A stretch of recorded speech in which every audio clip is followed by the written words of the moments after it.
Ladies, gentlemen, weebs, and degenerates, welcome to episode 2 of the 414 show. It is my pleasure indeed, to welcome today's guest, none other than Allonsyyy. Hey, how's it going, dude? Thanks for having me. Yeah, I'm doing good, man. How's things? Good, man. Good. Did I pronounce your name right, by the way? That's one of the things I keep... It was one of those things, right? So I started my name, it was originally Allonsyyy, but then everyone just said Allonsyyy, and I was like, screw it. Okay, we're going with that then. Like, because it's a Doctor Who reference. So I was like, okay, a lot of people didn't get it. So I was like, let's just go with Allonsyyy. Then to be fair, it actually does sound a lot quicker and easier. So yeah, I like it. Like, is that why there's the 3 Y's on the end of the name as well? That was literally just because I couldn't get the username domain anywhere. Like, you know, when you sign up and it's just like, this name has been taken, and then I would do like 2 Y's, and then it was like, that's been taken.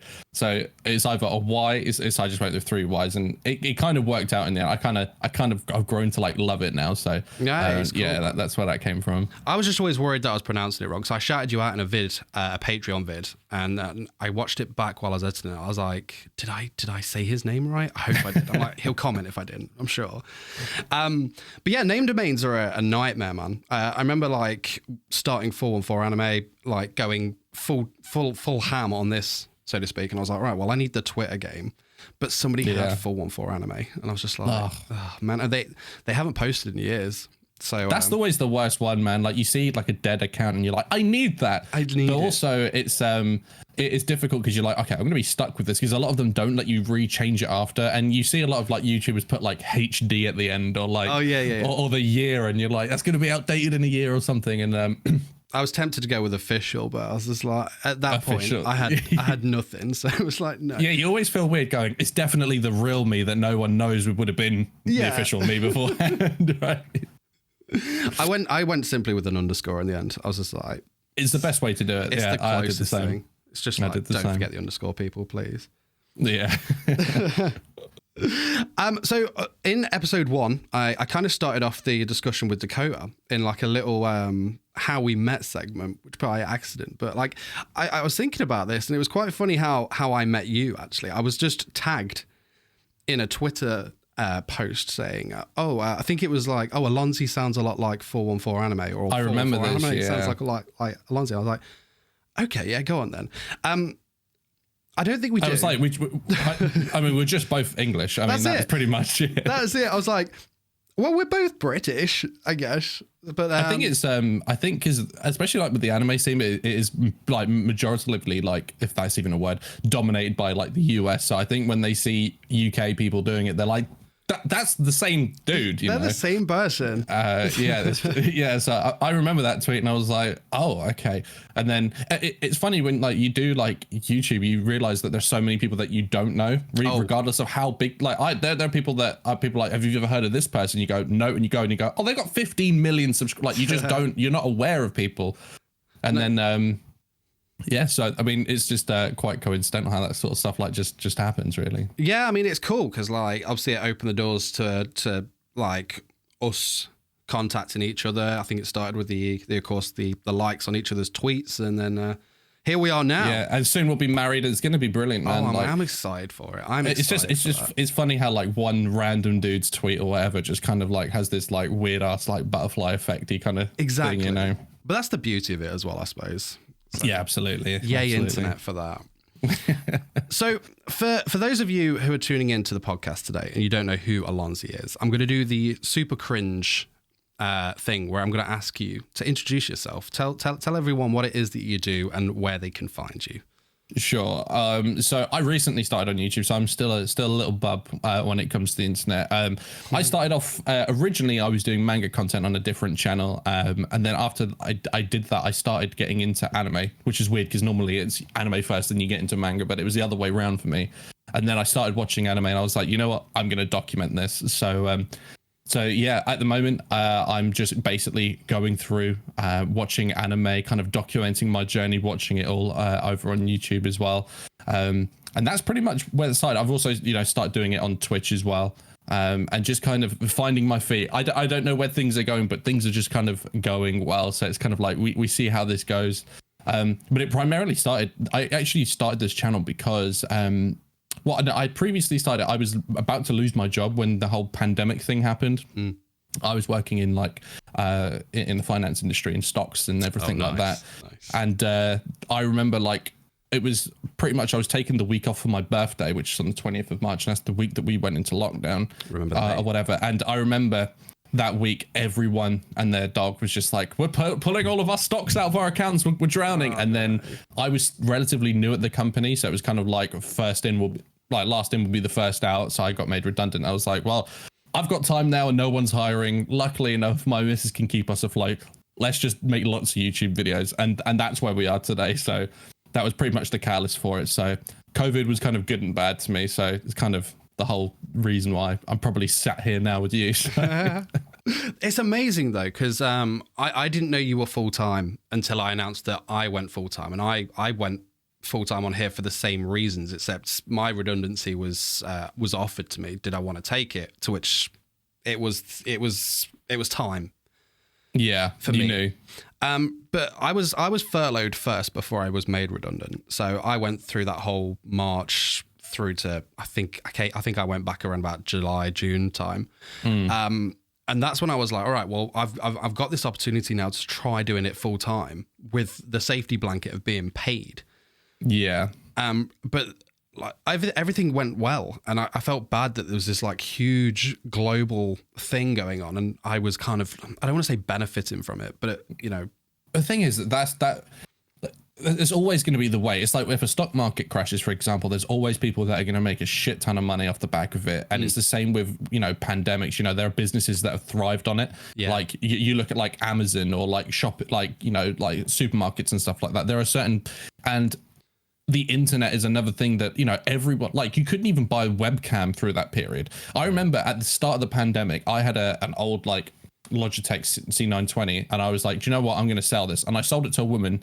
She was probably in her 60s or 70s for £30 because she wanted to like Skype her grandchildren. Of course. Now they like a couple of months later they were selling on Amazon New for £90, and we're like, this is what the COVID's done.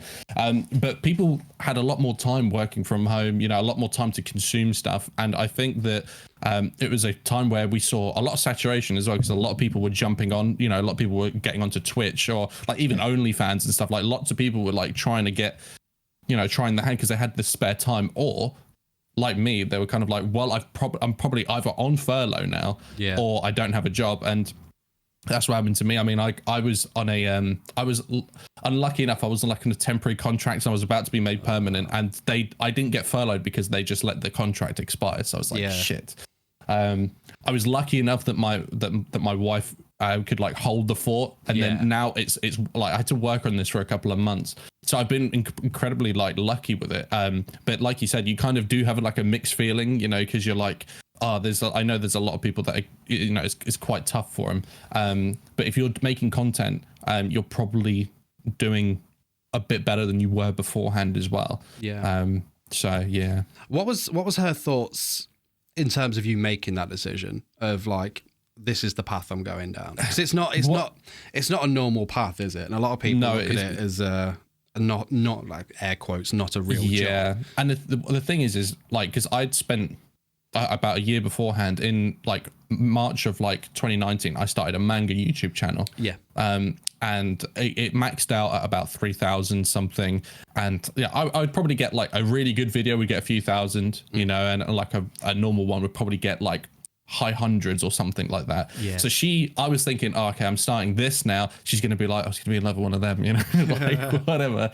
And, but at the same time, I think she was kind of more concerned about like my mental well-being and like me staying motivated, not just moping around the house, because when you get let go, there's no one's handing out jobs at that time. Nope. So she knew like, okay, it's going to be at least, maybe even, it could be even a year before you get another job. So go on. And then it started like ramping up, and I think like the second video I did, like it's over like 250k now. Nice. So I think she was like, okay. And then like every other day she would like be like, how's it going? Because she watches anime a bit, but she's not really like into that. Like we'll say a normie or whatever. Yeah. But then she started seeing it going on, and she was just like, keep it going, keep going. And now it's to the point where I'm in a better position doing this than I was in my last job, essentially. So it's like now You know, however, obviously you're going to have months that go up and down. So that was another thing that I think, especially for like a spouse to get used to, is obviously when you're in a job, you get, this is your pay. It's the same every single month, you know, or whatever. But with us, it's just like, you can have all or nothing one month, all or nothing another. Like, so it's, I mean, you know, as long as you're smart about it. But it was tricky, and it's kind of daunting. I'm sure you had the same thing when you first, you know, like you pressed enter on that like that email that you send in or whatever it was. You're like, ah! You know. But it's also really freeing, you know. Like I'm sure you feel like a new man since doing it as well. Oh, 100%. 100%. It's a scary thing to do. Like you say, you know, hit and enter on that, you know, the confirm to go for it. Yeah. But I think that's where, you know, I mean, I'm sure you as well are lucky that you've got that significant other behind you that are, you know, it'll be all right. You know, that little pat on the back kind of thing. Well, the thing is as well is like I've started this relatively late as well. I mean, like I turned 30 in next month. So it's just kind of like you're running out of those like years where you can kind of be adventurous and stuff like that.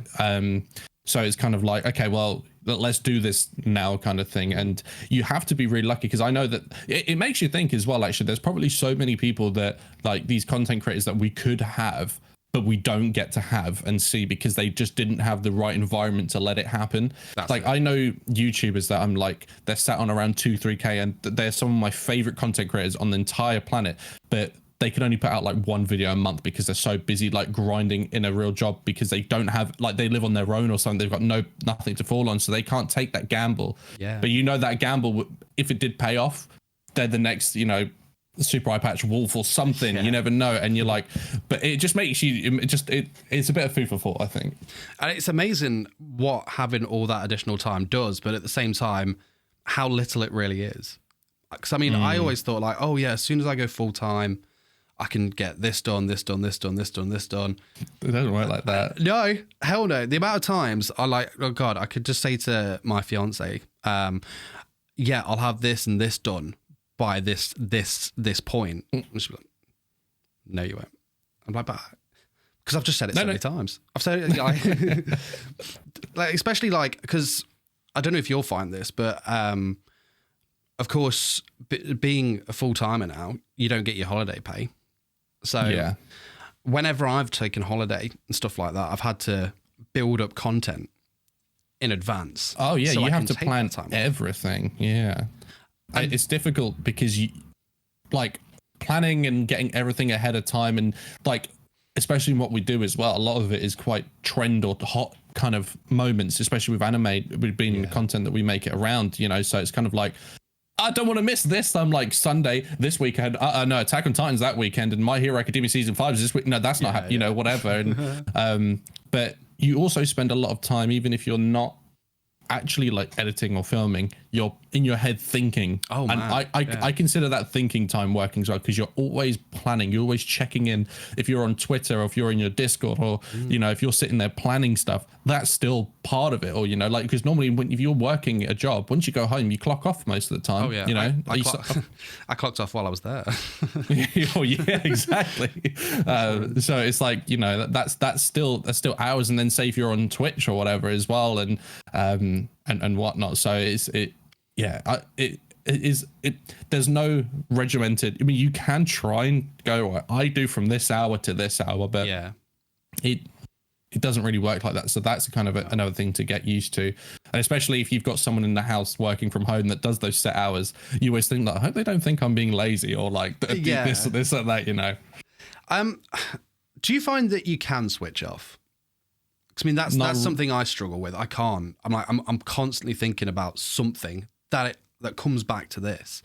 Yeah, I'm right with you there, because even once you've like edited for the day and or whatever, and you're free, I like to go on YouTube as well. Right? So I will sit there and I'll see someone else doing this, and then I'm like, I see, the thing is, it's kind of like, like being in a band or something like that, once you've done it, you can't enjoy it the same way that you did before, because now I'm looking into it in a different way. So now I'm like analyzing their stuff, and then that makes me self-reflective of me. What can I do? And then now I'm like, oh, I'm thinking about this and I'm not switched off. I can't just watch this video anymore or whatever. So it's kind of hard to like just turn that off. And it's the same with going on like Twitter and stuff like that and trying to be a part of it and like keep up to date as well. Like if you build a community, you don't want to just like post something and then leave it. You want to be involved. It's really it's kind of difficult to switch off. And like, you know, I even find myself sometimes I'm eating dinner at the table and I'm like got my phone down. It's bad habits and stuff. But I never had that before doing this, you know. So I started this in March over here, this channel, and before that I was fine, you know. It's just I would upload a video on my old channel, ping it, no one's going to watch it anyway, fine, you know. But now it's a little bit different, you know. I'm sure you get the same thing. I'd go as far as admitting that I'm consumed by this. I'd say it's as far as that, because I can't physically switch off. I like weekends. I take weekends off because that's when my fiance's not working. She does the Monday Friday thing, but I can be sat there playing a game or something, you know, bit of Assassin's Creed, and I'm back of my head, I'm thinking, all right, next week, what we doing? You know, what's the next video? How can I get to the next step? And I can't stop. It's annoying. Yeah. I mean, that's the thing as well, is like there'll be time, like I'm sure, like especially for your videos, like research has to go into it as well. And your editing process, I don't know if you have an editor or if you do it yourself, but the editing is like it's significant. So it's like there's a lot of time that goes into it. So it's not just like I've got to edit this, I've also got to find all the stuff I'm going to use, like all the images, everything that's got to go into this. There's a lot of time that goes into it. And then you've got the time when you're like, for me, the time that I don't switch off the most is when I'm trying to sleep at night. For me, that's you know, you're in your head, you're just sitting there kind of brainstorming away or trying to think about, you know, what does the next couple of weeks look like? What are you planning? And that's where I think that's the bit that I probably struggle with the most. It's just not being able to switch off or anything like that at night. But yeah, it's hard. Like you said, like you switching off on the weekends is probably the best thing to do. But I don't feel like anyone really takes a day off, because if you include what's going on in your head, then you're not taking days off, you know. Because of course you're still active on like socials on the weekend, so you're still seeing it. You're still seeing what everyone else is up to, you know. But that's the thing stats as well, is it's a little bit different because it's not just like you know, normal, you know, just regularly going in on Twitter and stuff like that. You know, it's a little bit different when you're trying to, like, you know, you're trying to create something, you know, not just you're trying to get yourself out there and stuff like that. So you're kind of using social media differently than what you would have done beforehand. Oh yeah. So, and it's the same with like Discord. Discord's been so vital. And then there's like Twitch and stuff. And you're like, okay, should I be streaming now? Or if I'm playing a game, should I be streaming this? You know, like you're constantly just like, it's that inner battle, like doubting yourself and then working. And then am I doing too much now? Am I overbearing people? Like you never really know. And then it kind of makes like any hobbies that you've got, like I feel guilty. Like if I read some manga or I want to just watch some Gundam or something, I'm like, oh my god, like am I wasting time right now? Is this person, like I see them smashing it, it looks like they're busy, but are they really? I don't know how they work. So you're constantly, you know what it's like. I mean, when I started, and to this very day, I watch loads of tutorials on how to do this, that, and the other thing. And I remember getting a bit of advice from one of these videos that has both been the best advice I've had and also the most haunting advice I've ever had, which is like, I think it's like, while you're not doing it, somebody else is. Yeah, that is true. And I'm like, damn, why would you say that? But at the same time, there's always going to be someone that's better and harder working than you. So at the same time, I'm kind of like, it's difficult because when we say that they're working harder, it's kind of like, if you've got your own niche carved out, you can only put out so many videos a day before it actually starts working against you or anything like that. So it's kind of like, if you build your community and you kind of get your own little, like, your kind of own flow with it, if you started, you know, putting even more in, will you burn yourself out? Because that's the last thing that you want, right? Oh yeah. Because as soon as you start going, I can't take this, I feel obliged to do this now, especially once you've gone full time, you already you're already aware of that, let alone even more like pressure, you know, like it can be worse. But at the same time, you have to be aware of it as well. You can't just go, I'll upload once a month and I'm sure I'll be like Gigguk, you know. It doesn't work like that, you know. So it's one of those things, isn't it? I think like the whole mood of a YouTuber is solely defined by the YouTuber themselves. Yeah, no, I agree. Yeah, it's a difficult one because I feel like you don't like nobody knows what they're doing. You're kind of going into it, and because you're ever changing, your channel's ever changing, people are coming going. You're just doing everything on the whim, really, aren't you? So it's kind of and I think everyone's journey is different. You know, like you can get advice from people, but no one can really like give you like the golden key or anything like that. That's no one has it, so it's kind of like. Everyone, like if everyone had the same template, it wouldn't work for everyone because people have different personalities and whatnot. But you've done amazing considering you've only been around since March time. What, like 35K? Am I? Yeah. No, I've been incredibly like lucky about it. I think it's just like I said, I had the time and I tried to come from a point where I'm watching anime, like I'm catching up on what a lot of people had through their kind of like childhood and stuff like that. And it's not that I never had that. I mean, I watched Dragon Ball when I was a kid and I watched, stuff like that. But like, I'd never seen Naruto. I'd never seen, I didn't watch Death Note until I watched it when I was like 16. And that was the only anime I watched until I was probably around 27, 28. So then I got into manga, which was funny enough. I was actually, we talked about coincidence earlier on. Everything started because of one work colleague kind of interaction that I had. So I was working at a really bad job, and our office manager didn't even want us talking. Like, it was complete silence. This woman, no one liked her. So we would all like message each other on like the pop-up messages that you had in the like intranet or whatever. And this one guy.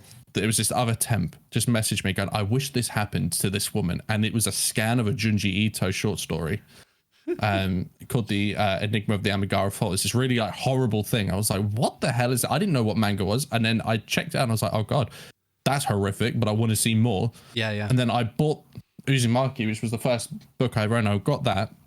I started getting into manga. I was like, I'm going to make content out of this because I don't know this. Then I was like, oh God, I forgot that this is the source material for anime. Then I started watching anime. I was like, I want to document this now. Plus I've been made redundant. So like, that's when it all started. And I think people have a big thing for nostalgia as well. And to kind of like live it through someone else's eyes is a thing, so it's not something that I particularly used to watch.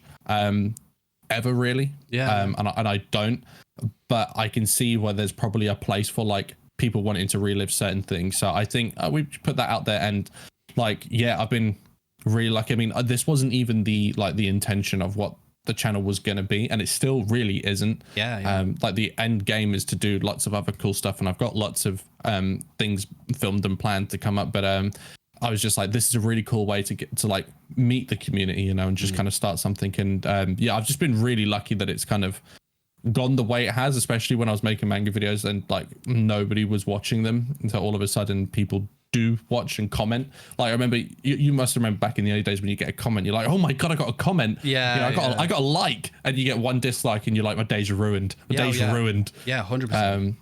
And then it gets to another point, and and it's just like we are where we are, really.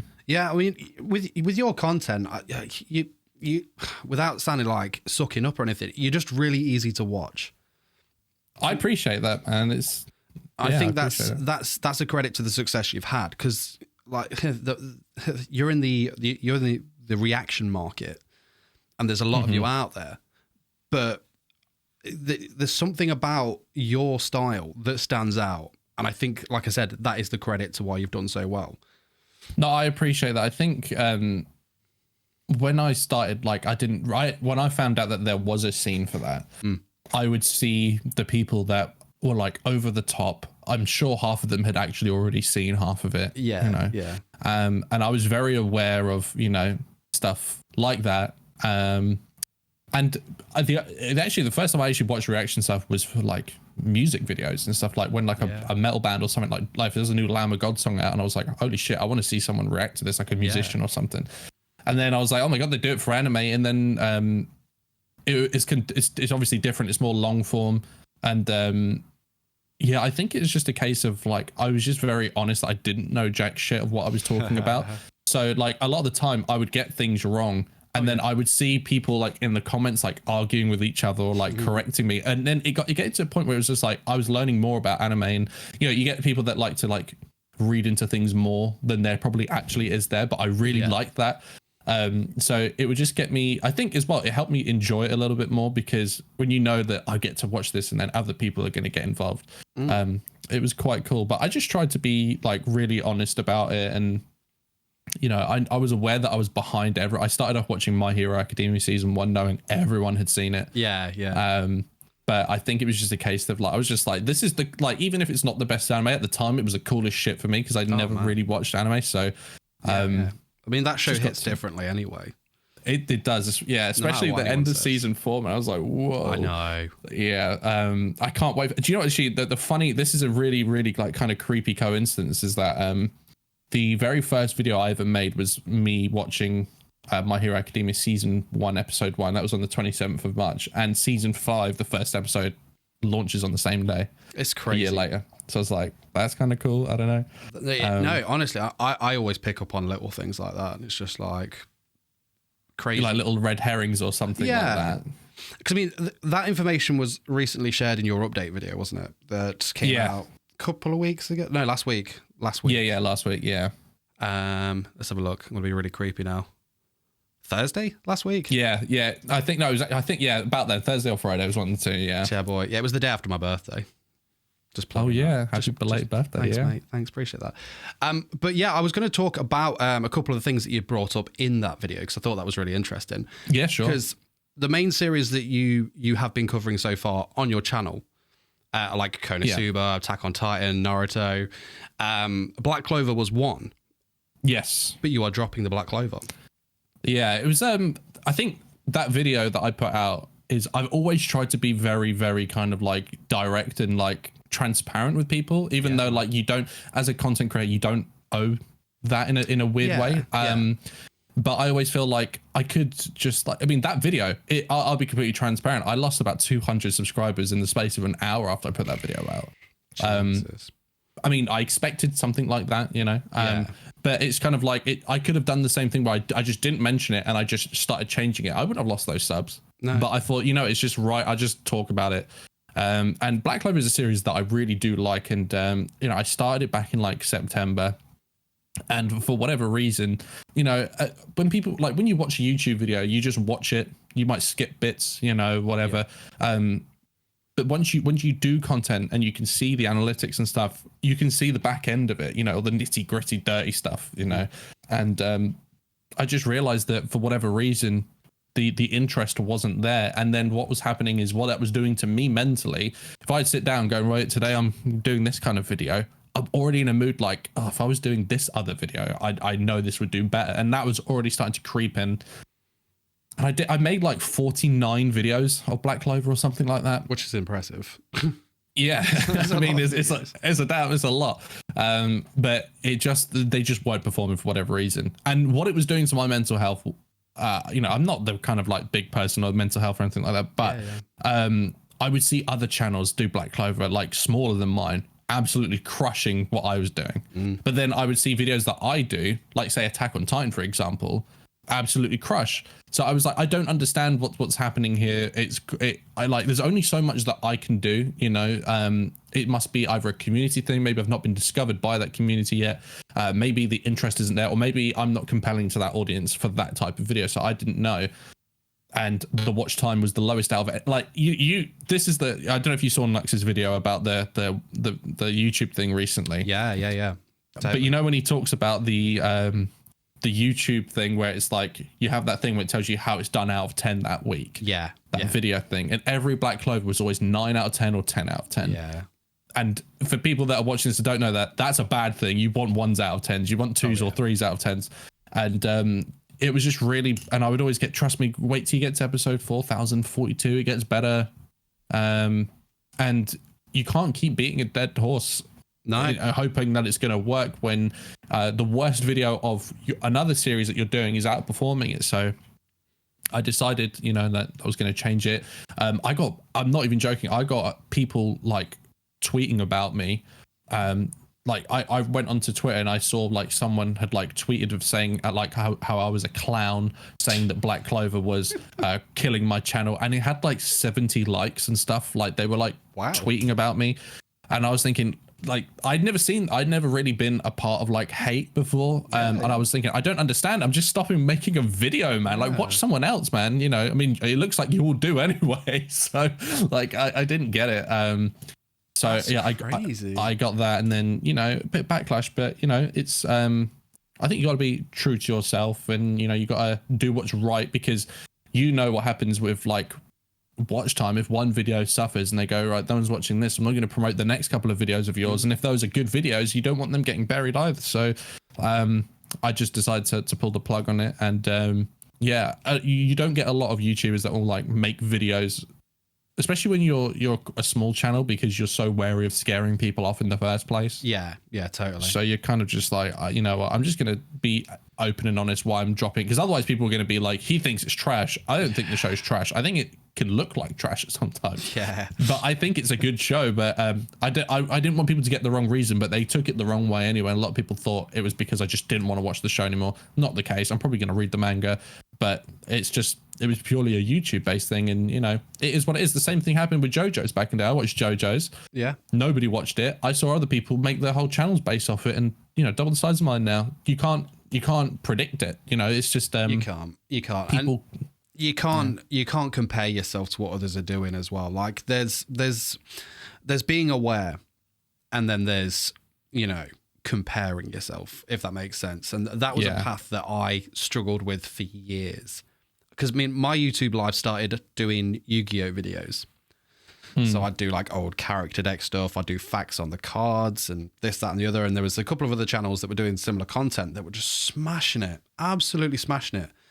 I released a video about, I think some like magician girls or something. It got around about 11K.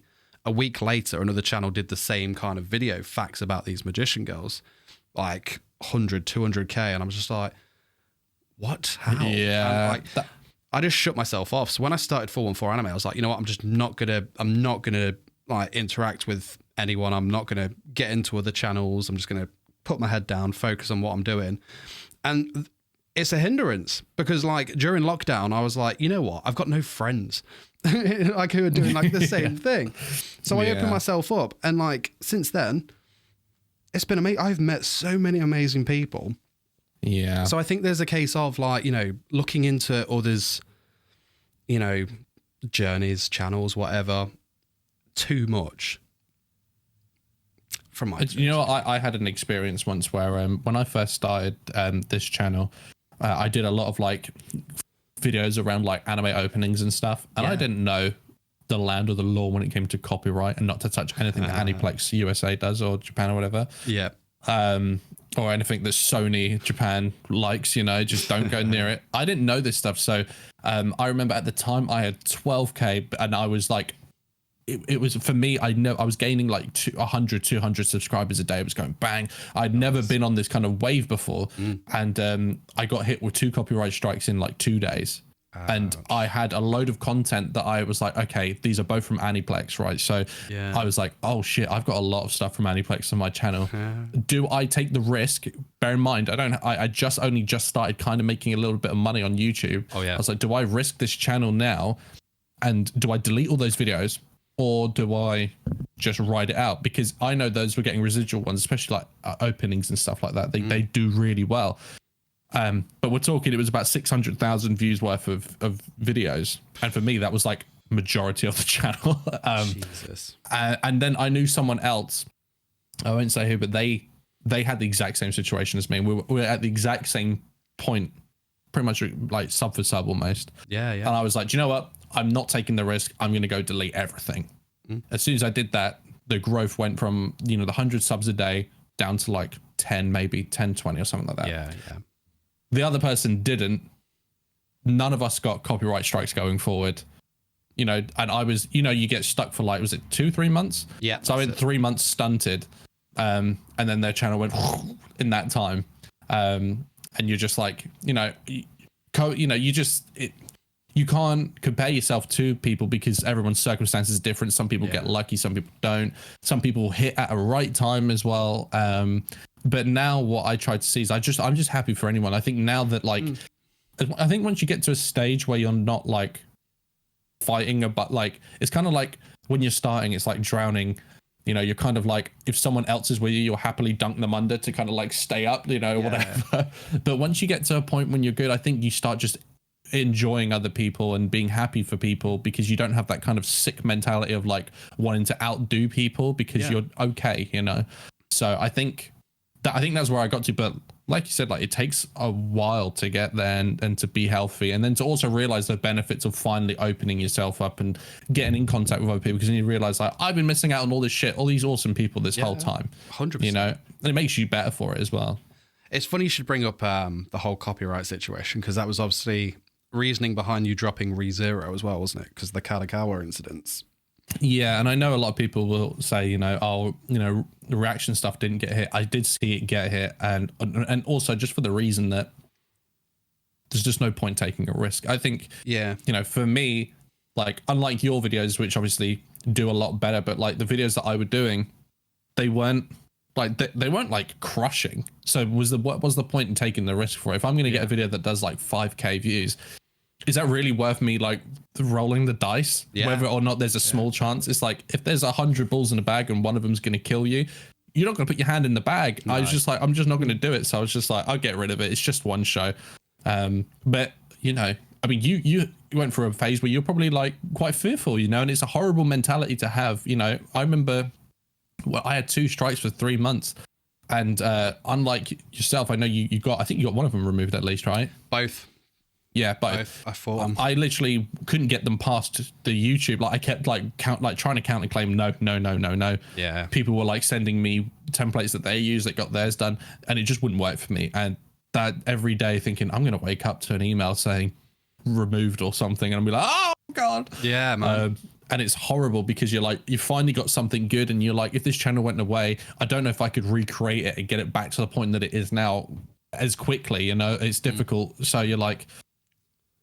Yeah, copyright is a scary one, but I feel like you have to get your stripes quite early with copyright. Like you have to get burnt to learn it, because no one teaches you this, and YouTube will say that they give you the resources, but you don't really know. Oh no, you know, because YouTube doesn't know half the time. I mean, so like December last year was my 5th year anniversary on YouTube. January, those Kadakawa strikes were my first. So you know, you're saying like you gotta like burn to learn. They were my first after like 5 years, and that's crazy because you're already thinking I've done so. I know what I'm obviously doing it right, so I'm going to stick to this kind of way of doing things. So because my videos that got struck were from like 2019 as well, for like 2 years ago. They were literally just fact videos on Shield Hero. Well, that's the thing. It's just like you can think that you're safe, but you're not, because whether it gets past, you know, the initial like processing bit. Or someone manually goes on and decides like, you know, like, okay, here's a good example. So for some reason, like some channels just get targeted. I remember I started wanting to do like Jujutsu Kaisen stuff when it first came out. And for whatever reason, within like seconds of me uploading, the videos would just get taken down instantly. That's crazy. And no matter what edit, it would always say manually. But then I would see other channels with like quadruple, if not way more subs than me, getting hundreds of thousands of views on similar videos. Yeah. Nothing happening. And I'm like, I don't understand the rules here. And I don't think that there are rules. I think people are just on certain people's radars. I know that there was a certain, you know, stuff that there's like, it's not legitimate. You know, I know that people get like false copyrights and stuff like that, and that is an issue on its own that I haven't had to deal with, but I can imagine it's, you know, terrifying. Oh yeah. But at the same time, it's just like there's no real way to really know how to navigate anything. You just kind of have to like deal with it, and I think that's the main scary thing that you have, but also why you kind of have to diversify a little bit as well, like off platform as well. Yeah, I mean, you never really know what's gonna happen. I was super lucky when it happened to me, because I reached out to anyone for help, because obviously when it happens there's that fear. I went full time. It happened like straight away, right? Yeah. So I was like, all right, 4th of January, that's my official start date. I think I was like, I gave myself a month just to enjoy like the Christmas period, just to get things set up and whatnot. A week later is when I got the 2 strikes. So I was like, okay, I'm about to lose absolutely everything. But I was super lucky because I reached out to, I was like, hey, has anyone had any experience? And I had Too Spooky come to my aid. And as soon as he's actually a really cool guy, that dude. I've spoken to him before and he's just chill. Mate, he was one of the one of my inspirations when I started 414 anime. So I actually remember when I was doing manga videos and nobody was watching me. I remember like he like followed me and then like whatever, and I was just like, oh shit. And then like we messaged a couple of times, and I just remember thinking, it was one of my first experiences thinking, oh, you can have like nearly 500,000 subs and actually not be like, oh, think you're a rock star. You can just be cool, you know. Oh mate, he's such a nice guy. Such a nice guy. Like that's the thing though, isn't it? Because you do have that like perception of people, you know, like people with those. Well, I mean, I used to be a touring musician, so I remember going on tour with people that were like that. Yeah, be like, and sometimes unjustified. So it's like you had one single, dude. Like no one knows who you are outside of this room or whatever, and they would like walk around like, you know, their shit doesn't smell. Yeah, and so when you go onto YouTube where the numbers are fantastically bigger than any kind of musician will reach or anything like that, you think, oh, there's no way people, and I'm sure people do have egos, but like it's very nice when you kind of meet someone, because it's funny because you'll meet people that don't have like really much to shout about, that will shout the loudest, and then you get the people, but I think you get to a stage where you're just like, I'm cool, man, like I don't need to be like that, you know. And I think it's what we talked about earlier, and I think like he's a good example of that as well. Oh, 100%. And that's one of the things I always set out for myself as well, not to be that guy. You know, no matter how big you get, and like, because I had comments to saying like, oh yeah, as soon as he gets to this place, he'll forget about us, and you know, this, that, and the other. And it's just as soon as he gets the play button, man, he's gonna, as soon as he gets it. Thanks, Kadakawa. Yeah.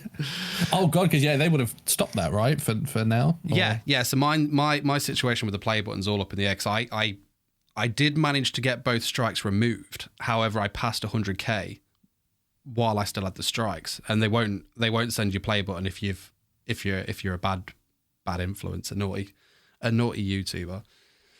So I know it sounds superficial, but I really want you to get that play button. I feel like people don't understand the kind of it's a weird validation thing, but I really I just think it's cool because I mean, I'm sure you're going to get your million one eventually, you know. Wow.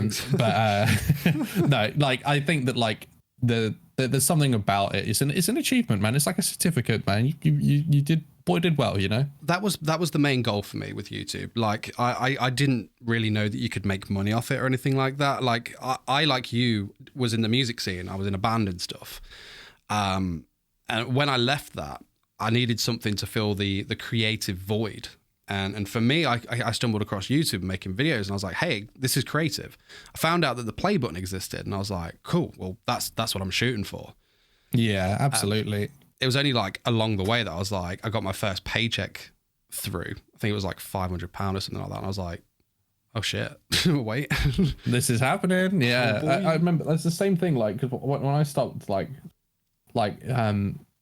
when our band finished up, it was like my whole identity was kind of in that. I was like, I was a band dude, you know, like that was my thing. I was like, no, I'm not in that scene anymore. I don't have any relevance. Like before I knew everyone, I had all these contacts. Now I'm in a field, like I'm now that's irrelevant now, you know. And then I was just like, you kind of like a lost soul. I'm like, okay, I'm back into the workforce now, and I've got nothing special about me. That's how you feel, right? Yeah. And then you kind of, and then you make something else happen, and then you kind of fill that spot. And it's the same thing as when I stopped smoking. I thought I need to fill this with something else. I decided, I'm going to eat everything and put on lots of weight. That's what happened, you know. So like you're always trying to like make up for something, you know. That's the crazy thing. 'Cause it sounds like we've got very similar backgrounds. So I started the whole band thing when I was like 13. I'm 31 now, so a while ago. And like that literally changed everything for me. I think I went to see Linkin Park. That was my first concert as well, 2001 at the Docklands Arena with Puddle of Mud and I can't remember who else. Yeah, mine was 2002 with Lost Prophets. Oi, oi. Oh yeah. But yeah, like the very next day after that gig, I was like, hey, that's what I want to do. I want to do that. So I got a guitar for my birthday, and literally from then, like everything was about being in a band. Like I flunked grades at school hard because I was like, I don't need this to be in a band. It's irrelevant, right? I don't need this. I don't need this. Like every job I ever had was something that I could just discard at the throw of a hat. Like I didn't build a career because I was like, well, I'm going to throw this away eventually anyway. I don't need it. So when that all went, you're lost, right? I did the same thing. A lot of my jobs growing up was 0 hour contracts jobs because I couldn't get enough time off work. Because if I was always doing gigs or traveling, it's like you'd only have so many holidays, and they would restrict you when you could do them. You know, especially if you're in a job that's busy at this certain time of year, you ain't getting that. But if you get an offer to go do some shows doing this, it's like there's no way I was going to do it. The first song I ever learned on guitar was One Step Closer. I didn't even know that. I only knew that I had to get someone else to tune the guitar for me. I didn't know how to do it. But I learned that song, and then that's where it all started. And same thing, like everything, like I'm eternally grateful. Like everything that I did through music, I got my wife through it, and my family and everything like that. But then once you leave that, because it got to the point where I was like, this isn't gonna be sustainable. We want to buy a house. You can't do that. Being a band, really. So I had to give it all in, and then you go through a couple of years where you're lost or whatever. It certainly was for me. I think I was like 26 when I caved it, and then I didn't do anything until 2019, and I just put on weight. I got a season ticket for my football team, and that was literally all I had, really. Wow. And it wasn't great because I was just kind of like lost. I started getting into like weird habits. Like I would just start collecting retro games, just like whatever, to try and like fill this thing, like have some sort of identity. And I actually did start a channel at the time, 2016 or 17, I think it was. And it only ever got 300 subscribers, and I was making like Football Manager and like FIFA videos, and no one ever watched. So it's like, because we need more FIFA YouTubers, right? And obviously it didn't work out, and then I just gave up. And then, but at the time I learned how to use like Final Cut Pro. I don't use Final Cut Pro, but I learned how to use it. And I bought a microphone at the time, which was my Blue Snowball, which I used at the start of this channel. And so I learned how to like do all of that stuff in that kind of time when nobody was watching. But it was good because I just got to like learn all that stuff. And then 4 or 5 years later, then I started this. Well, about 4 years later, and then it worked out. But it's just funny how life will kind of like take you on that weird path, when you're like 15, 16, you want to be in a band. You're actually preparing for you doing YouTube later on in like, 10 years time or whatever. But more than that, really, God, like I was lucky. I only had like a year between leaving the band situation and finding YouTube. But in that year, I was just so depressed, man. I was with my ex at the time. She never really pushed the band thing. She was always like, oh, he'll get over it eventually. So when it did end, she was like, all right, cool. Now we can do all the family stuff. We can look at buying a house. We can get married. We can have kids, get yourself a career. So I started working at a bank. And I just remember that whole year, I was just so like, I was like, everything I've always wanted had gone. There was nothing in the future. I mean, like, getting married, house and stuff like that. Like, I wanted it, but it was never like my dream. It wasn't something that I found fulfilling. It didn't excite you in that same way, right? Yeah. I mean, and like you collected retro games, I started recollecting Yu-Gi-Oh cards. And that's when I found, oh, cool. I want to build like character decks, because the starter decks, they had some of the cards that they used, but they don't have them all. I want to build my own. And then I went on YouTube and saw that people were building some, and I was just like, oh, that looks so much fun. I might try that, because I started doing some sort of video editing work while I was in the band, because obviously like, tour diaries, studio stuff, behind the scenes stuff. So I'd meddled around with that. And I just went full ham on it, because I got that spark again, that like, oh, there's something. That's the thing. It's just like you're I hate the idea of not having that kind of like thing, that drive to do anything, because I was quite lucky. Like I met my wife through the band and stuff. Like she was covering stuff. I think it was for Krang at the time. She was like, she I think she like reviewed you know, when you put it out to like the PR companies, send it out, and then they get like people to just review it and that lot, and then they'll like message you to get whatever. Yeah. And then that's how we met. So she was always like super supportive of that. But then like, I think you get to a point where it's like quite self-evident that this is as far as this is going to go. Yeah. Especially when I'd see bands that were way bigger than ours that were like struggling, you know, or had to like live with like have to have housemates or whatever. And I was like, well, I'm never gonna be able to buy a place because I'm never gonna be able to, the bank is never gonna sign off on, you know, whatever this is. I've got 0-hour contract job, whatever. So yeah, like it's just difficult because then you go through this phase where you're just like, I don't know, you know, what I'm gonna do. And then you go into the workforce and you're like, okay, I'm working in, you know, personal accident insurance. Yeah. This is not what I want, you know, like, but you know, it comes full circle. You know, there's an element of luck of it, you know, as well, but it's just like, you still have to like get yourself back up, you know, like, and figure it out. Like you've obviously like looked into, like you've looked at, right, this is what I've got at the moment. This is what I'm into. Can I make this work? What am I? You were subconsciously looking to, like, you know, take it somewhere else rather than just it be, I like collecting this. I want to do more with it. Yeah. And I feel that that's that kind of, you have to have that initial spark from beforehand, and that kind of like this, you know, the seed grows and stuff like that. I've always had a drive, and I've had this really selfish, like, Naruto self-belief in myself. So that kind of, you know, that sparked it. I didn't have the power of friendship at the time. No, of course not. Or the nine-tailed fox, but you had something, right? I had Yu-Gi-Oh cards, so it's fine. Yeah. Yeah, you had those trap cards to help you, and yeah. But it's just, mate, it's just so crazy, isn't it? Like, I did have a point, but I've lost it. Where was I going to go with that? Where was I going to go? But it's funny how it goes full circle, is what I was going to say. Yeah. Because I was listening, like, when I quit music, I stopped listening to like new bands and stuff like that. So, same. Anything I listen to is, if it's not before the 90s now, I probably won't hear it, you know. My iPod became that of just anime openings and endings. That's how far it had gone.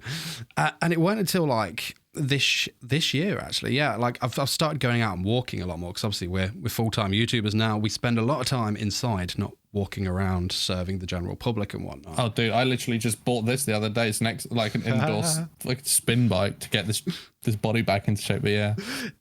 So I was on one of my walks and I was like, hey, you know, I'll put Spotify on, because I was literally just going out practicing photography and stuff like that, side thing that I enjoy. And I can't remember who I was listening to, and it just hit, you know, that nostalgia feeling. And I was just like, oh, you know what? Technology's come a long way. So I've literally got all my old guitars out, and like I've set myself the project of releasing music this year. I think it's cool because I actually did something similar recently. I re-recorded the Demon Slayer opening. Nice.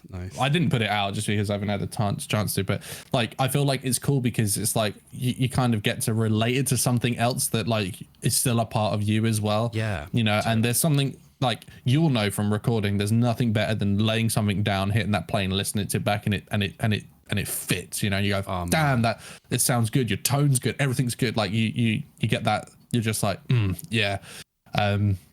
So yeah, I can relate to that. But a funny thing, when like the whole the iPod being full of anime openings, that's a whole new world that I like, despite being in bands for so long. Yeah, I didn't know that world. And I remember when I first started even doing the anime videos, people would be like, you need to check out the soundtrack to this and the OST, this. I always thought, that's not me. I'm not going to get into it that much. I'm not in that. Trust me. It was that didn't last long, because soon, like now, like majority of the stuff I probably listen to now, a lot of the time, it's like I'd listen to, you know, like whether it's, you know, music out of Japan or like even like Italian bands or whatever, like bands that don't even speak your language. You're like, there's this whole world, like I've just unlocked that new level now, 100%. You know, and then you're like, damn, this is all so good, you know. So it kind of opens you up a little bit more, and that's been one of the better things coming from, you know, someone that's been into music. You're like, damn, some of this stuff really do be hitting different. It's cool, man. Well, it's quite funny because I'm again very similar to your introduction to anime. I didn't start watching it properly until towards the end of my band years. And I think I stopped playing in like 2014. So I was like 24. And funny enough, it was Death Note.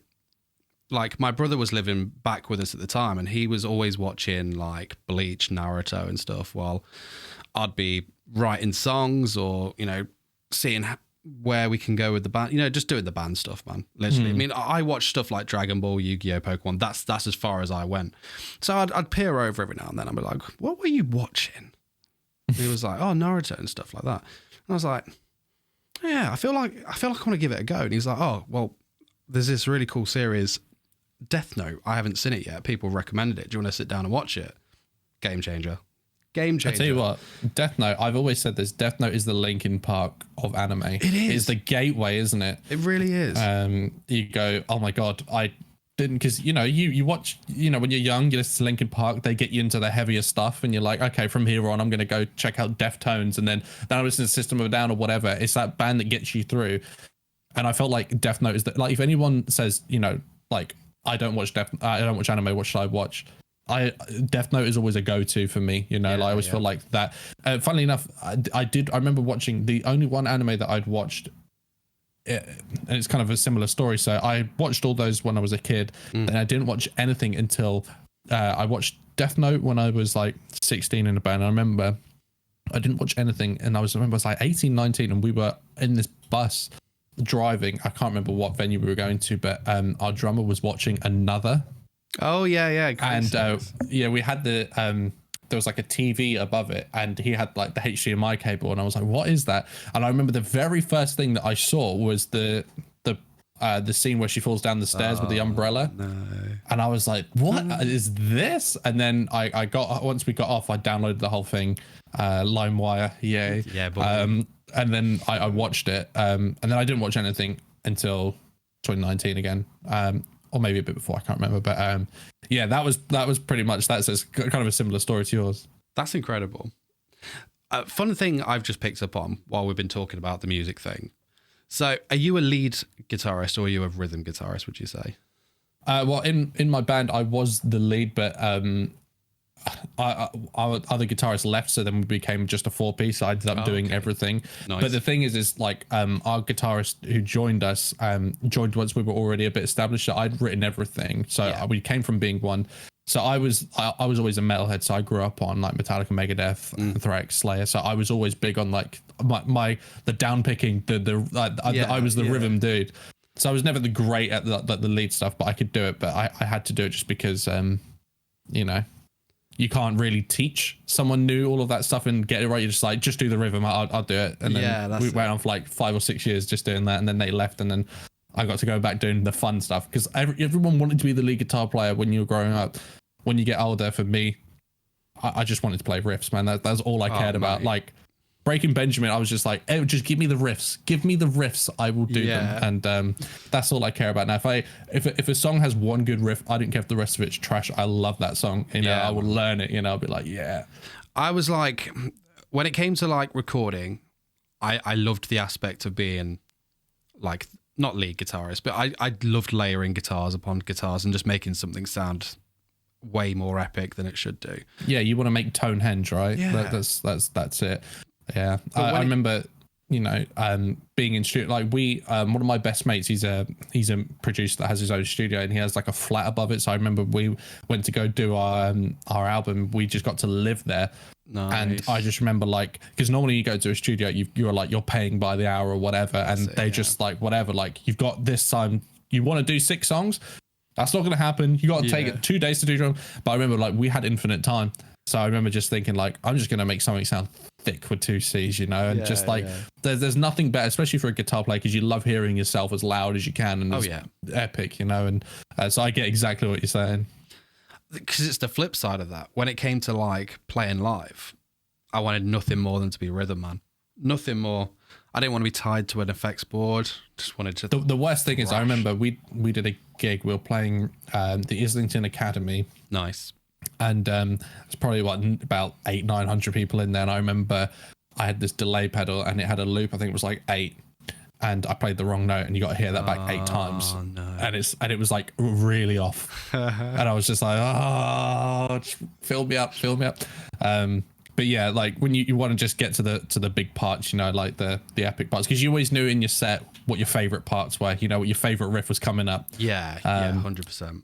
But you never really looked forward to a lead part. I always felt never looked forward to it, because it was just it just kind of blended in, you know, unless it's a solo. But I didn't really do those in my band, so there's nothing really to look forward to a lead part, you know. And you were normally the quietest part; they'd always turn you down. Yeah, I mean, I'm predominantly a rhythm guitarist anyway, but there was a time in our band where I was the lead player, and I'd find it was the opposite from what you were saying. You know, like, oh, my favorite riff's coming up, to, oh shit, that part's coming up.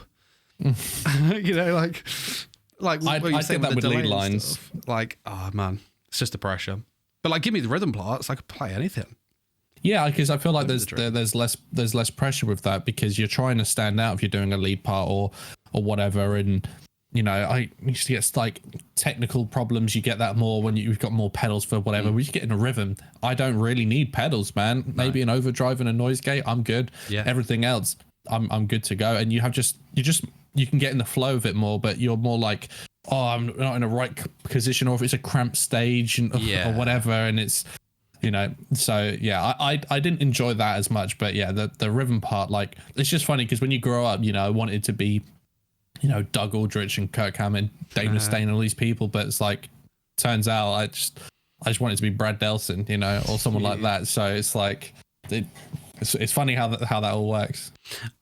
I grew up, I idolized Tom DeLonge and Billy Joe Armstrong, so you can already get an idea of my lead guitar capabilities. I mean, I could do it, but like, man, I'd always just do simple stuff. So I remember when we got a proper lead guitarist in, and it was just like, damn, that like opened up so many doors. I think it's so much better because it's a weird one. When I first started, you wanted to be the best guitar player in your band because you didn't want someone to come in and take over. Yeah. But then you realize that when someone better can come in and do that stuff, you can do more. So it's like there was a transition I remember having where it was like, I've got to stop trying to write stuff so that I can have cool parts, but then so that the band could be cool. You know? That's it. That is the difficult. But then you say that, man, like some of those guitar players, you know, that write the most simple stuff, they can shred. Yeah. Or they can do, like Billy Joe Armstrong can lay shit down if he wants to. 100%. But also the reason why they're so successful, like Tom DeLonge made songs that every guitar player like learn how, like there was that, you know, you learn how to play Damn It or something like that. That was your starting stuff. But the reason they're so successful is because, you know, it was so accessible, so easy, and so catchy. It was pop, you know, so it's like, it works brilliantly. So, you know, that's why people always used to, like, you know, when you started playing guitar and things like that, people thought that was, you know, they used to look down on people like that. It's like, they're not proficient, you know, that's not, you know, they're not, you know, whoever, you know, they're not these epic guitar players. That's not Eddie Van Halen like. It's just like, it doesn't matter, but they're more successful for a reason, you know, and they have their part to play in it, you know. I'm like, that guy's where I want to be. So if it works for him. You're looking for aliens, exactly where you want to be. I still love that guy. Yeah, man. I remember going to see them with Angels to, was it Angels and Airwaves? I remember seeing them at the Astoria in London. Good times, man. But I do remember their bass player left 30 Seconds to Mars to be in that band. You think that was probably the wrong decision to make there, considering where 30 Seconds went to. But yeah, it was good times, man. I was at that gig, the London Historia one. I'd bought VIP tickets, so I got to meet the band. We got to like stand on stage while they were doing sound check and stuff. That's awesome. The thing with Tom DeLonge, he's much taller than you think.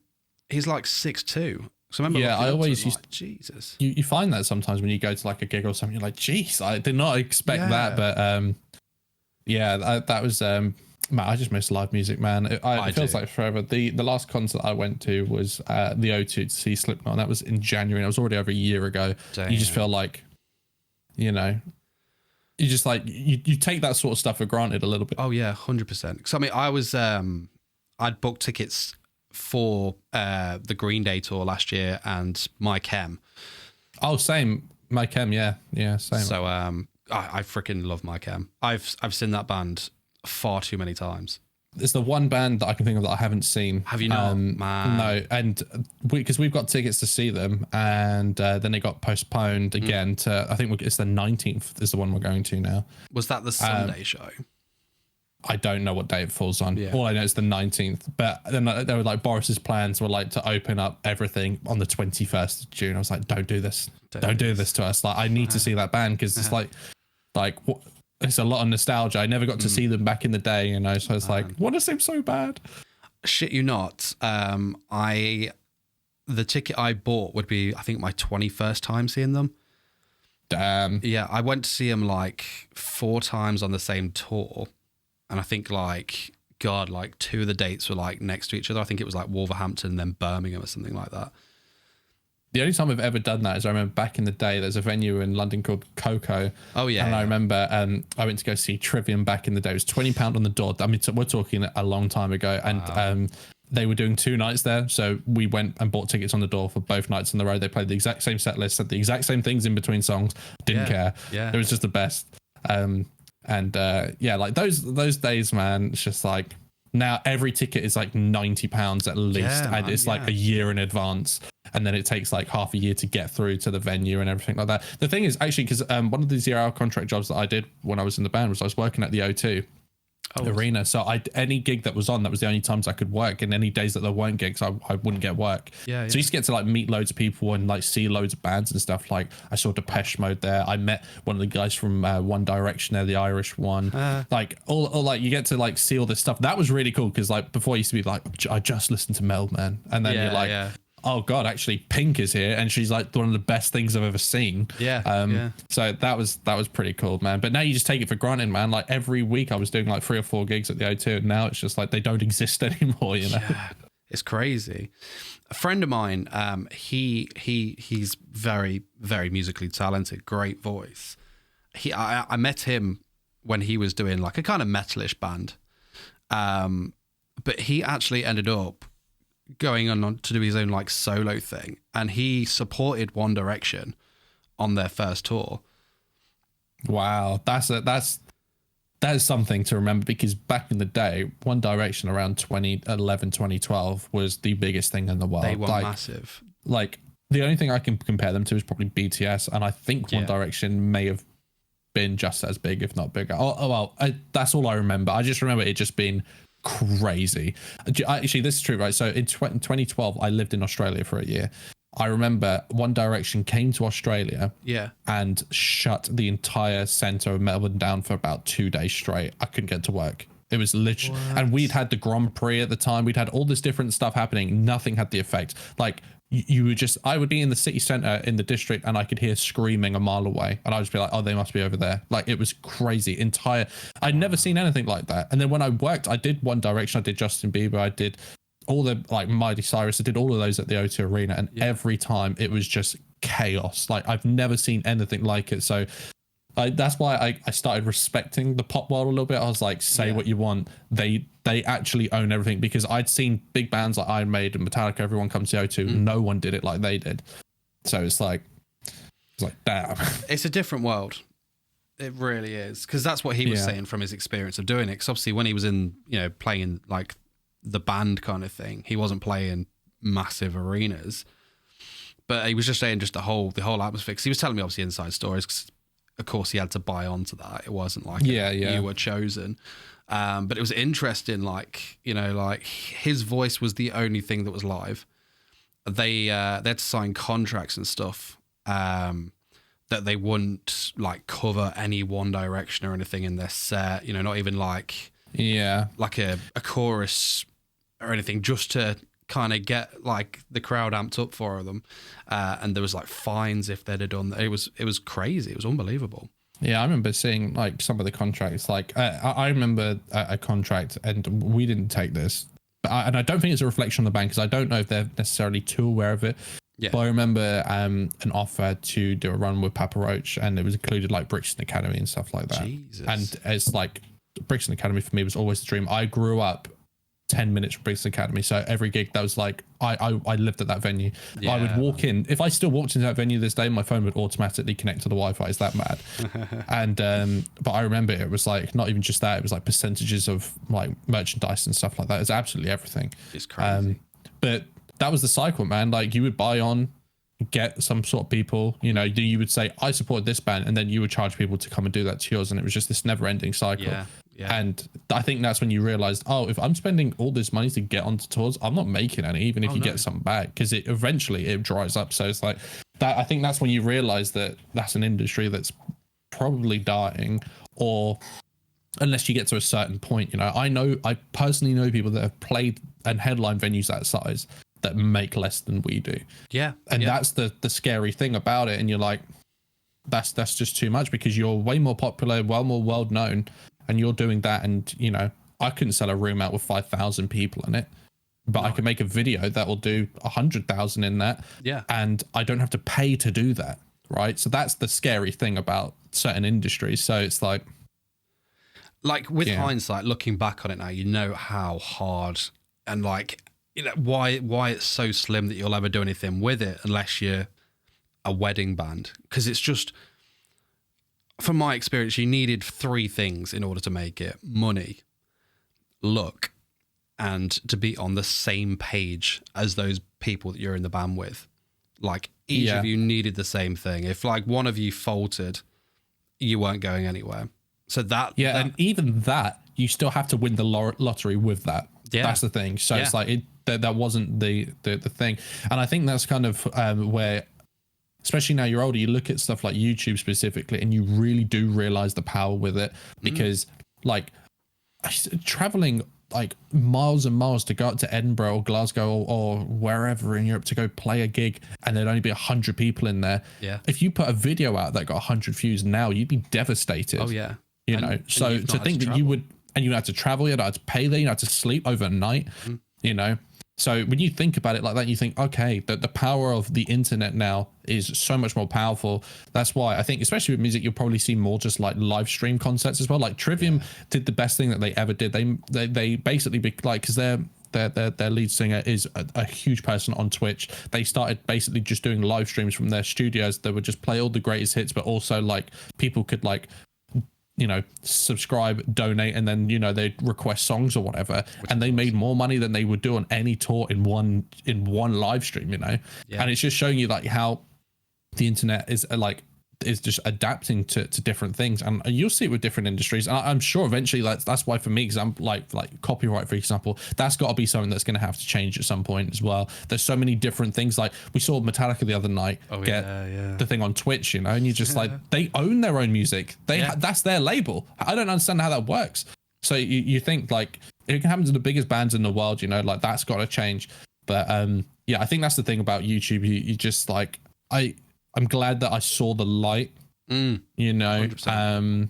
Because it is a light. I know it sounds bad because you feel like, oh, I grew out of that. Yeah. But I think you kind of do. And I don't think it's a bad thing to say that you grow out of it. I think you just realize that, like, listen, like all my favorite bands won the lottery, and that's good. But don't get me wrong, there's a lottery for YouTube as well a little bit. You know, you have to hit the algorithm right. There's more you can control with it. Yeah, you know? That's it. I was going to say that's the word, isn't it? Control. You're in control of your own channel, aren't you? Yeah, to some extent, obviously, like, you know, I can't get Black Clover working. That's never going to happen. But you can, you know, you be more in control of it. And also, it's not a democracy, which is the thing with the band that you have to do. Man. So you decide, you know, I'm going to do this. And if it doesn't work, it's on me, but I can fix that, or I can do whatever. When you're in a band, you got to talk about it. You got to argue about it. Someone's going to resent you, not say anything. You're going to pay money put towards it, and then they're going to hold it against you. All that sort of stuff. Yeah. You're not going to have that with YouTube. And also with YouTube, there's less risk as well. You know, you're not pumping money into YouTube.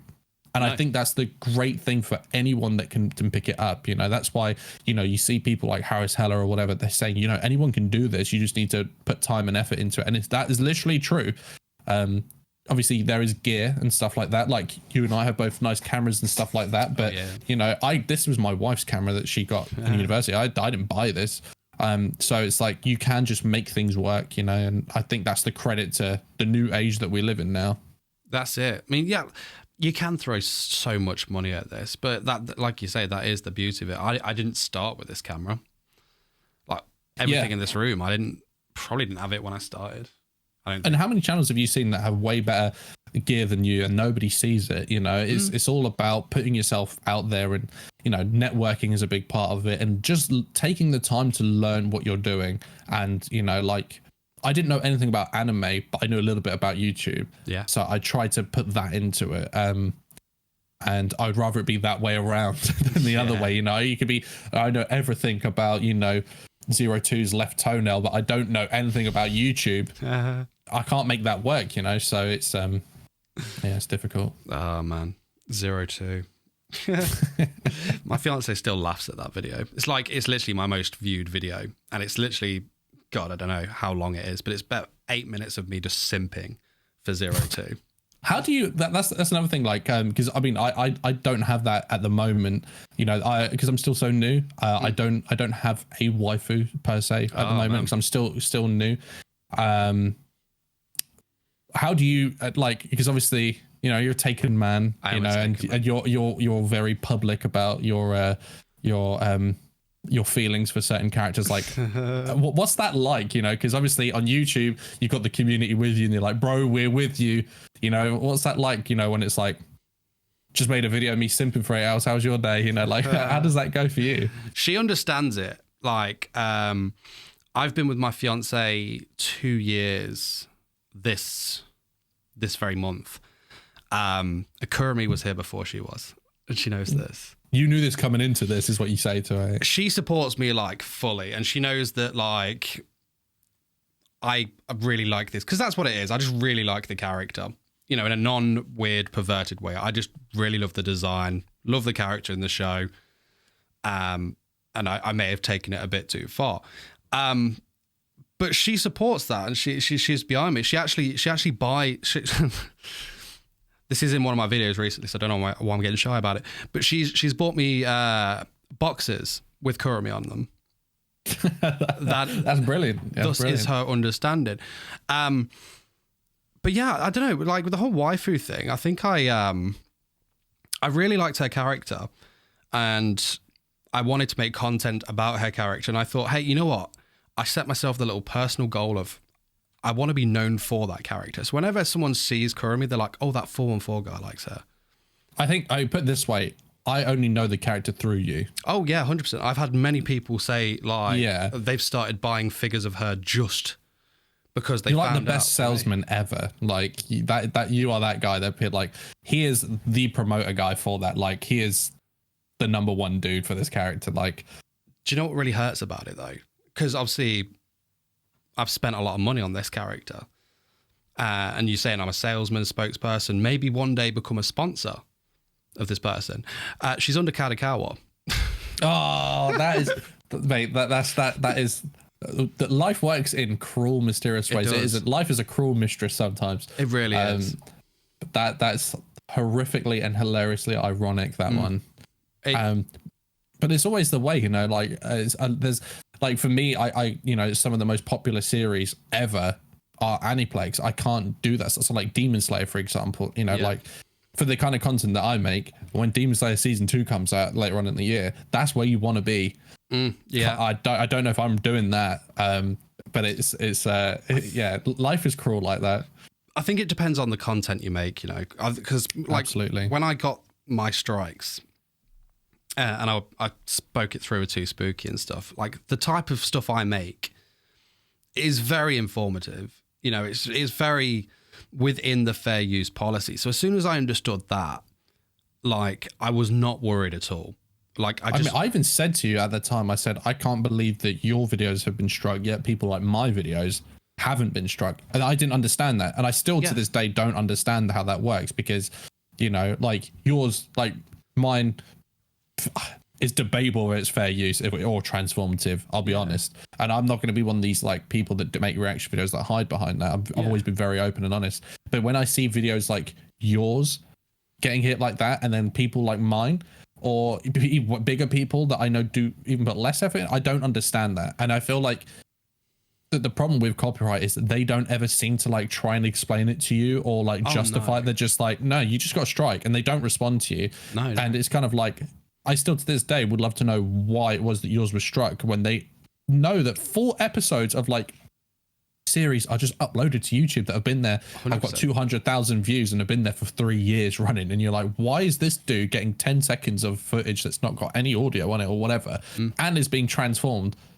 Don't understand it. That's why I fought it so hard, and I was so defiant of, I'm going to keep fighting this until the strikes are gone. I'm not going to wait the 90 days. I'm going to get rid of them. They're going to be gone. Because I felt like, you know, it was just a form of bullying, and especially because it hit the ReZero community a lot harder, because loads of these were just getting monetized. ReZero is out currently, and a lot of them, like you, were, you know, going to stop it. Loads of them were going to take down everything, and for some of them, they're ReZero channels, so that's it. Everything, yeah. And like going through conversations with this guy who wouldn't give any answers and stuff like that, it was very, very, very relevant early on that he didn't even watch my video. He's just saw the title and gone for it, because I've got loads of ReZero fact videos.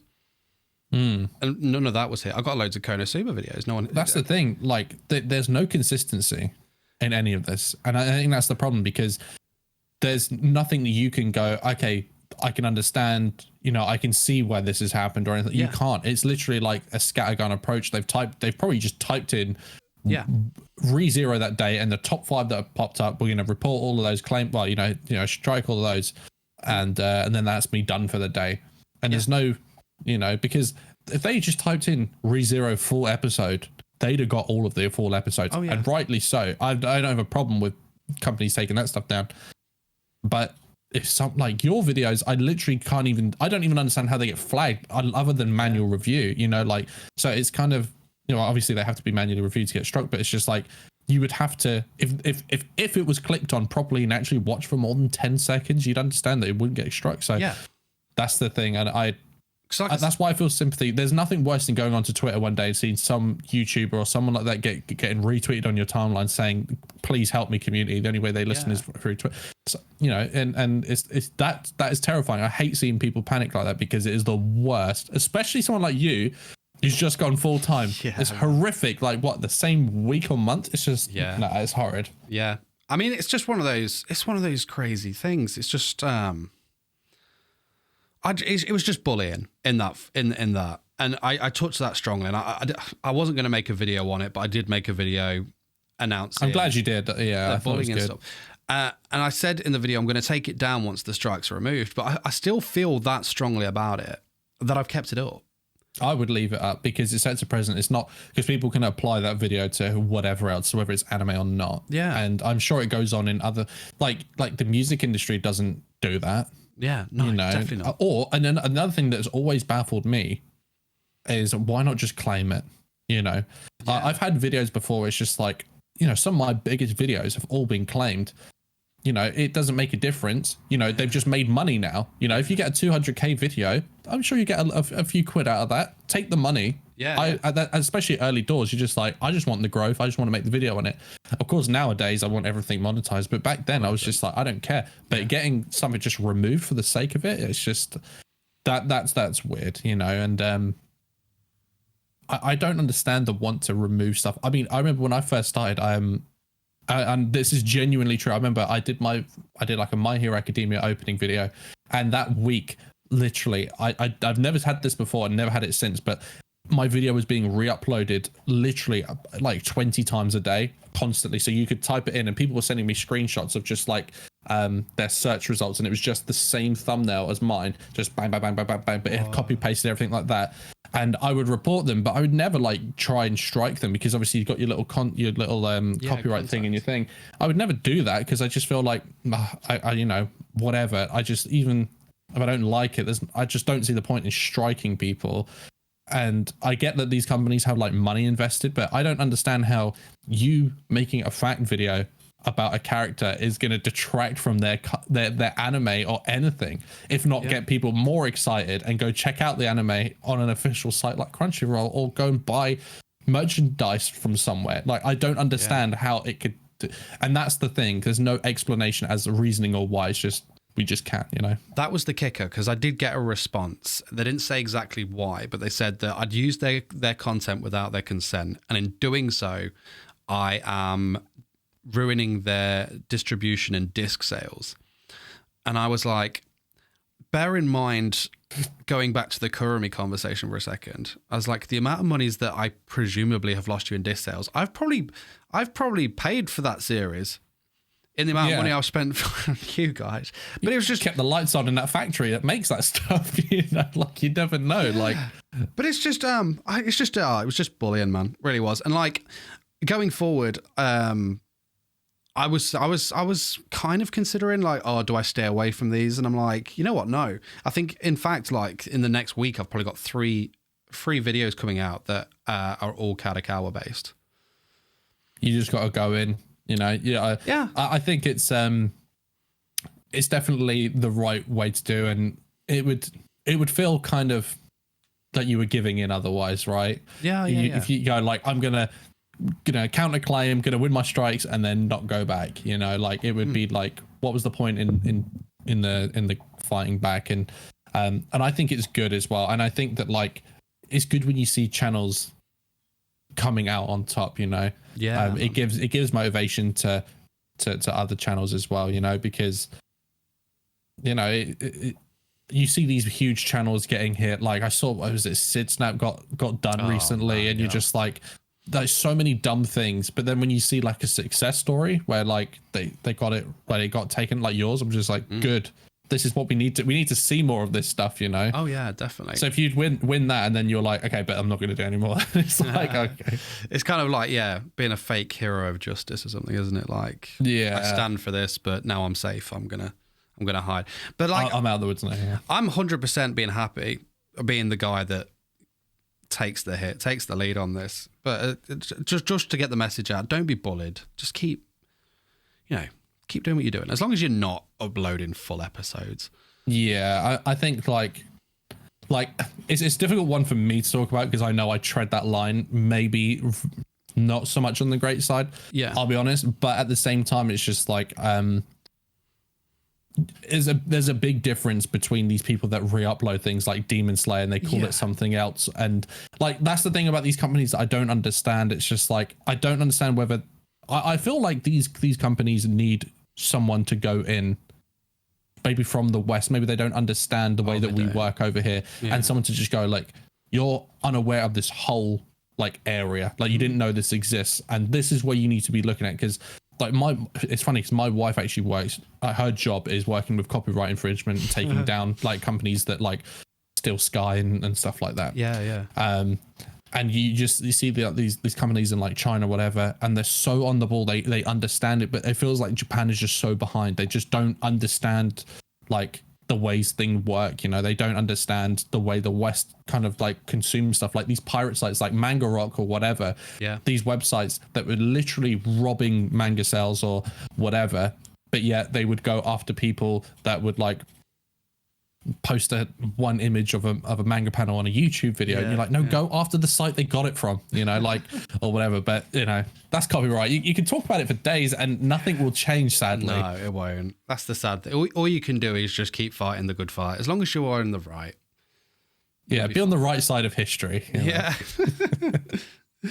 But it's absolutely fine. So I'm gonna sign off the podcast here. But before we go, what does the future hold? What are your plans for the rest of 2021? Because we had a brief conversation where you were maybe thinking about experimenting with a new type of content.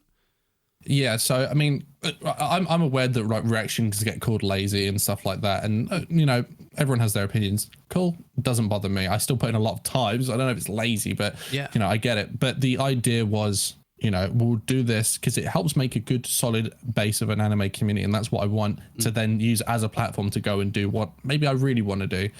And that's the sort of stuff that I've got some like, I'm getting like, for this year it'll probably be more of the same. You know, I'm really excited.